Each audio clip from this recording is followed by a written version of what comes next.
여러분 안녕하십니까, 강신엽 변호사입니다. 김문수가 드디어 대선 출마를 공식 선언했는데요. 김문수하고 이재명하고 붙으면 어떻게 될 것인가.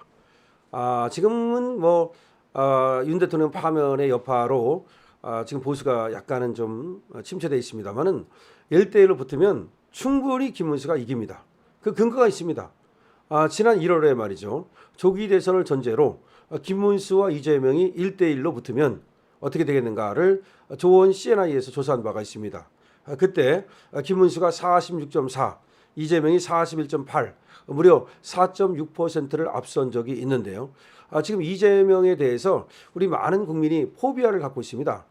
이재명이 대통령이 되면 옛날에 대만의 총통 같은 그런 어떤 짜르 같은, 푸틴 같은, 말하자면 그런 어떤 전제 대통령, 독재 대통령이 될 것이다라고 지금 전병헌마저도, 이 전병헌은 이제 민주당 인사 아닙니까? 이쪽에서도 그렇게 얘기를 할 만큼 지금 이재명에 대해서는 여러 가지 우려가 높습니다. 그렇기 때문에 이재명을 갖다가 무조건 옹호하는 그런 어떤 좌파 세력들을 제외하고는 이재명이 대통령이 되는 것에 대해서 상당히 염려하고 우려하고 걱정하는 그런 시선이 강하단 말이에요. 그렇기 때문에 이재명을 곱게 대통령 만들어주지 않는다는 겁니다. 그것 때문에 이재명의 여론조사를 보면은 항상 30%대 초반대에 머물러 있다든지 이 확장을 하지 못하고, 그리고 쑥쑥 커나가지를 못하고 이 갇혀 있는 그런 모습이 나타났죠. 물론 요새 조금 나오는 여론조사에서는 요새 분위기 때문에 그런 거죠. 민주당의 지지율이 국힘보다 이제 한 10% 앞서고 갑자기 말이죠. 그러면서 이재명 지지율도 좀 높게 나타나는 경우가 있습니다. 하지만 그것은 저는 아주 일시적인 현상으로 보고요. 그쪽은 대선 주자가 먼저 이렇게 정해진 데에 비해서 현재까지는 말이죠, 우리 지금 보수 우파 쪽은 아직은 지금 경쟁 중이죠. ING죠. 그러다 보니까 1대1 이렇게 붙으면 이재명이 이기는 것처럼 나오지만 실제는 그렇지 않다. 이쪽이 이제 정비가 되고, 그리고 어떤 한 사람으로 정해지면 결집 현상이 일어날 것이다. 그 결집 현상이 일어나면 이재명은 빠지고, 그리고 이 보수 우파의 후보는 지지율이 올라가는 그런 지지율 역전 현상도 충분히 생각해 볼 수 있다는 것이죠.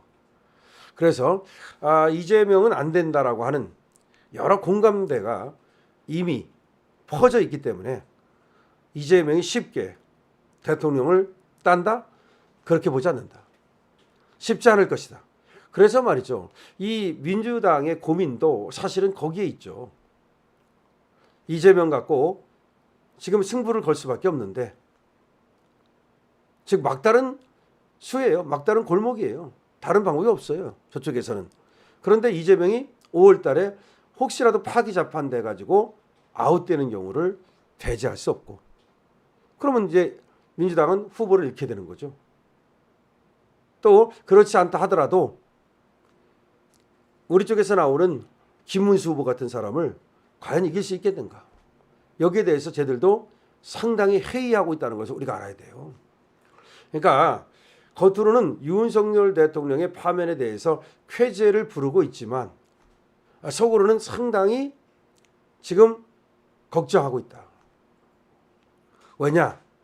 사실은 윤석열 대통령이 파면됨으로써 이재명의 사후 리스크와 관계없이 대선에 나갈 수 있는 기회를 얻었다는 점에서는 좋지만, 이것이 과연 이재명의 대통령 당선으로 이어질 것인지, 이거는 우리 쪽에서는 당연히 아니라고 보고, 저쪽에서마저도 그것을 확신하지 못하고 있다는 겁니다. 그건 너무나 당연한 겁니다. 저는 의외로 이재명은 약하다고 생각합니다. 이재명이 강하지 않다. 물론 윤석열 대통령하고 0.7%밖에 차이가 나지 않다는 점에서 이재명도 역시 소구력, 득표력이 만만치 않다. 그거는 물론 당연한 얘기입니다. 하지만 그거는 엄밀히 말하면 당시 문재인 집권당, 민주당이 그때는 집권당 아닙니까? 문재인 집권 세력, 그것의 효과지 실제 이재명의 개인의 어떤 득표력이냐, 여기에 대해서는 상당히 의문이 있다는 겁니다. 그러니까 민주당의 어떤 전체 문재인이 집권하고 있을 때 그 힘은 대단했지만 과연 이재명의 힘이 그만큼 되느냐, 그거는 따져봐야 된다. 물론 여기에 대해서는 또 반론이 있습니다. 어쨌든 이재명이 총선을 지휘해 가지고서 압승을 거두지 않았느냐, 그거는 말이죠, 이재명의 승리가 아니라 한동훈의 패배입니다. 그건 이재명의 승리가 아니라 한동훈의 패배니까 논의를 해도 상관없어요. 오히려 지금 저렇게 많은 의석을 한쪽에다 몰아줬더니 저렇게 독재를 하는구나. 근데 대통령마저도 민주당에다 주면은 민주당은 어떤 정치를 하겠는가?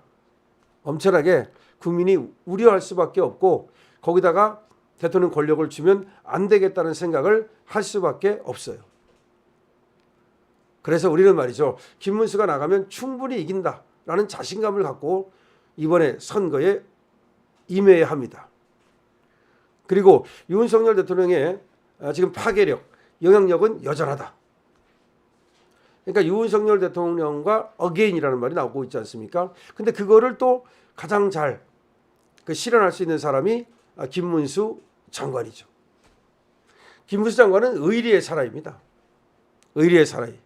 박근혜 대통령 때도 한 말이 있죠. 뭐라고 말했습니까?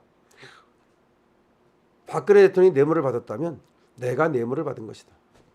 즉 박근혜 대통령 뇌물 안 받았다는 겁니다. 그걸 자기한테 비유해서 그렇게 얘기를 했습니다. 그 다음에 4.3은 공산주의자들이 일으킨 폭동이다. 분명히 얘기했습니다.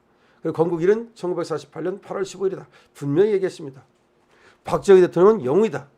영웅을 몰라보고 학생운동하면서 박정희 대통령을 비판하고 비난했던 것에 대해서 사과드린다. 이것이 김문수입니다. 그래서 김문수는 확실합니다. 분명합니다. 담백합니다. 이런 사람이 이 시대의 지도자 상으로 가장 필요한 사람이라는 걸 우리 국민들은 다 알고 있습니다. 다 알고 있습니다. 자, 그래서 말이죠, 이제 김문수의 대선 도전 선언은 우리에게 단비와 같은 소식입니다. 그리고 이재명에게는 그야말로 청천벽력입니다. 김문수가 혹시 나온다 해도 혹시 안 나오기를 기다렸을 겁니다. 안 나오기를 바랬을 겁니다. 홍준표쯤 나와가지고 오세훈쯤 나와가지고 적당히 하면 이길 수 있을 것이다 라고 아마 생각을 했을지도 모릅니다. 물론 홍준표가 약하다는 얘기가 아닙니다. 저는 홍준표가 해도 이재명은 이긴다고 봅니다. 홍준표가 해도 이긴다고 봅니다. 하지만 확실한 카드, 더 확실한 카드는 역시 김문수 카드다. 김문수의 대선 도전은 이재명에게 청천벽력이다. 매일신문에서 1월 달에 조기 대선이 열릴 경우 이재명과 김문수, 김문수와 이재명 어떻게 될 것인가를 1대1 양자 가상 대결을 조사한 적이 있습니다. 거기에서도 김문수가 무려 4.6% 정도를 압도하는 것으로 나타난 바가 있죠. 그렇기 때문에 우리는 이제 이재명을 확실히 꺾을 수 있는 하나의 정말 치명적 무기를 정말 갖게 됐습니다.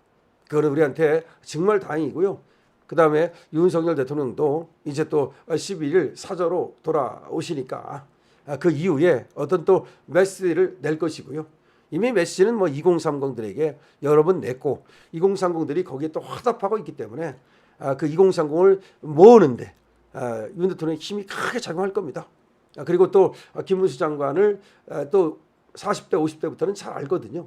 그 다음에 좌파들에게도 굉장히 소구력이 있는 것이 김문수 장관입니다.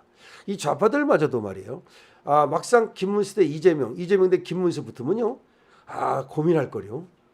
이 좌파들도 소위 운동권이라고 했던 애들도 약간 좌파께 약간 치우친, 그리고 그쪽 좌파 물이나 좀 먹었다고 하는 사람들도 아마 김문수 대 이재명, 이재명 대 김문수 하면 야, 이재명은 정통 좌파라고도 볼 수 없고 그리고 학생 운동권 세력이라고도 볼 수 없는데 뭐 좌파라기보다는 학생 운동 좀 하고 또 뭐 한겨레 신문 좀 읽고 경향신문 좀 읽었다고 해서 좌파 인양하는 애들 있잖아요. 걔들도 아마 김문수 대 이재명 붙으면 그때는 고민할 겁니다. 아마 김문수로 올 가능성이 많습니다.